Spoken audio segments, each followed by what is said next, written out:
ଯେତେବେଳେ ଚାହିଁବେ ସେ ନାରୀ ତୁମକୁ ଦବ। ମିଳନ ପାଇଁ ହାତ ଧରିକି ରୁମକୁ ଡାକିବ।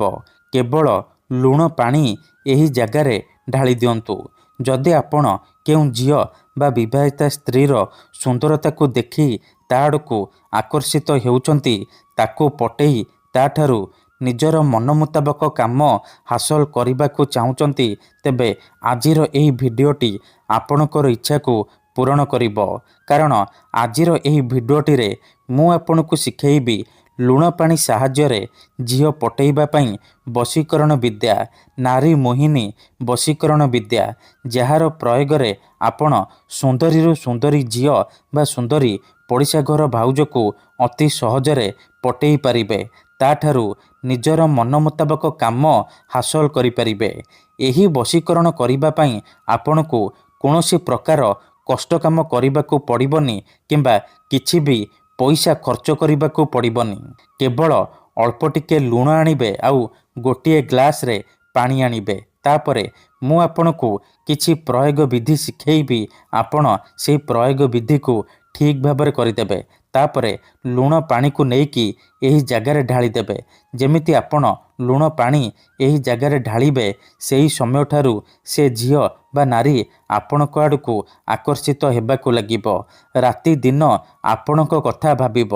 ଆପଣଙ୍କ ପ୍ରେମରେ ଏମିତି ଦିବାନୀ ହେଇଯିବ କି ଆପଣଙ୍କୁ ନ ଦେଖି ଗୋଟେ ମୁହୂର୍ତ୍ତ ବି ରହିପାରିବନି।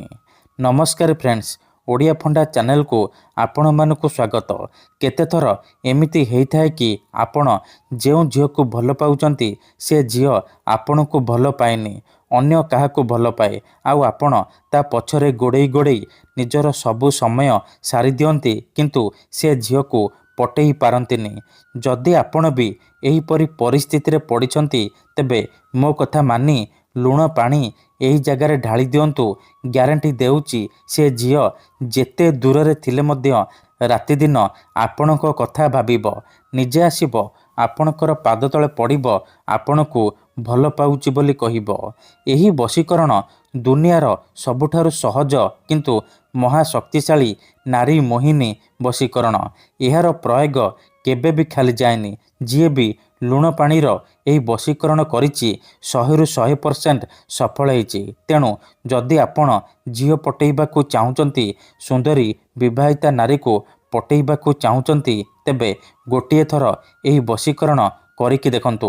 ଆଉ ଗୋଟିଏ କଥା ଜାଣି ରଖନ୍ତୁ, ମନରେ କୌଣସି ଖରାପ ଉଦ୍ଦେଶ୍ୟ କିମ୍ବା କୌଣସି ଖରାପ କାମ ପାଇଁ ଆପଣ ଲୁଣ ପାଣିର ଏହି ବଶୀକରଣକୁ ପ୍ରୟୋଗ କରିବେନି।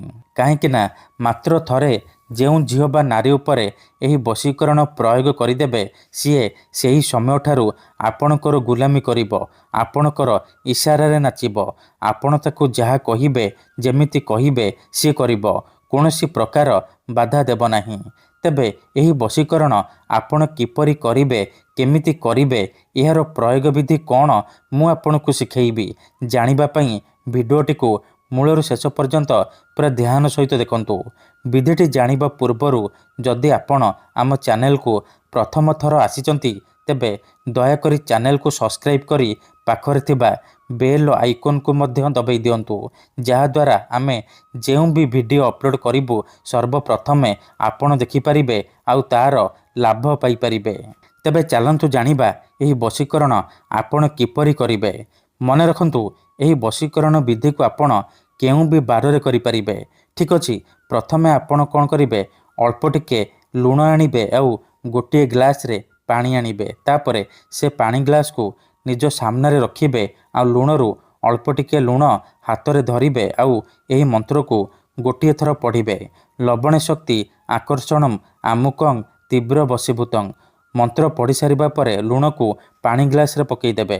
ମନେ ରଖନ୍ତୁ, ଆମୁକଂ ଜାଗାରେ ଆପଣ ସେହି ଝିଅ ବା ସ୍ତ୍ରୀର ନାମ କହିବେ ଯାହାକୁ ଆପଣ ବଶରେ କରିବାକୁ ଚାହୁଁଛନ୍ତି।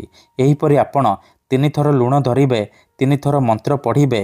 ମନ୍ତ୍ର ପଢ଼ି ସାରିବା ପରେ ଲୁଣକୁ ପାଣି ଗ୍ଲାସରେ ପକାଇଦେବେ। ଏତିକି କରିସାରିବା ପରେ ସେ ଲୁଣ ପାଣିର ଗ୍ଲାସକୁ ନିଜର ଖଟ ତଳେ ରଖିଦେବେ। ସକାଳୁ ଉଠିବା ମାତ୍ରେ ଆପଣ କ'ଣ କରିବେ, ସେ ଲୁଣ ପାଣିର ଗ୍ଲାସକୁ ନେଇକି ନିଜର ଘର ସାମ୍ନାରେ ଢାଳିଦେବେ। ଗ୍ୟାରେଣ୍ଟି ଦେଉଛି, ଏତିକି କରିଦିଅନ୍ତୁ, ସେ ଝିଅ ହେଉ ବା ବିବାହିତା ନାରୀ ଆପଣଙ୍କ ଆଡ଼କୁ ଆକର୍ଷିତ ହେବାକୁ ଲାଗିବ। ଧନ୍ୟବାଦ।